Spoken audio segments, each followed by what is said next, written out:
Hello বন্ধুরা, তোমরা সবাই ভাবছো আমি আজকে কোথায় যাচ্ছি। তো আমরা সবাই মিলে যাচ্ছি আজকে কাটুয়া। আমার ভিডিওটা তোমরা সবটা দেখবে, একটু স্কিপ করলে হয়তো কিছুই বুঝতে পারবে না। তো যাচ্ছি রাস্তা দিয়ে এখন অজয় নদীর ধার দিয়ে।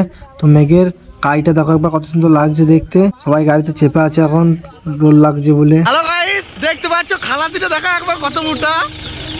ওইটা ড্রাইভারের একটা খালাসি, দেখতে পাচ্ছ কত প্যাসেঞ্জার নিয়ে চললো।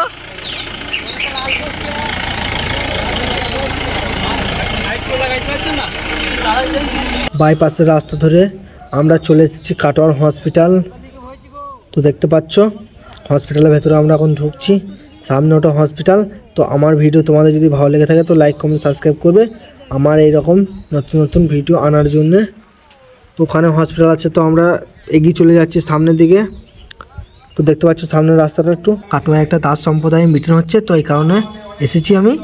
তো দেখতে পাচ্ছ প্রচণ্ড ভিড় যাবোটা বটে, গরমে তো আমি একদম মরে যাবো ওই রকম অবস্থা আমার। দেখো একবার আমার মুখের পানে তাকিয়ে কি অবস্থা আমার। শিব মন্দিরে যখন পুজো দিতে যাই, কালী মন্দিরে যখন পুজো দিতে যাই, তখন আমরা অক্ষত হয়ে যাই, অপবিত্র হয়ে যাই। এর বিরুদ্ধে আমাদের কারণ আমরা সেই মঞ্চ থেকে 2022 সালের নভেম্বর মাসে যে সম্মেলন হয়েছিল কলকাতাতে, তার যে রাজ্য সভাপতি রাজ্য সম্পাদক বলেন মন চাঙ্গাতে কাছে গঙ্গা, কাছেই আমরা গঙ্গা পেয়েছি।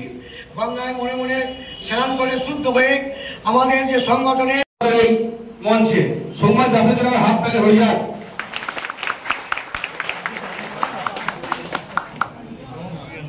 দেবনাথ দাসকে বরণ করে নেবে আমাদের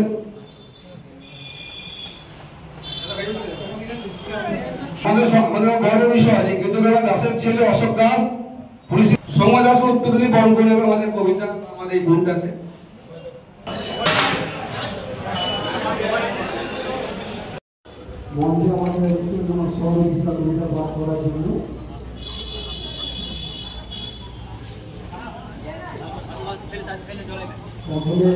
তাড়াতাড়ি খেলাও জল চলে আসবে।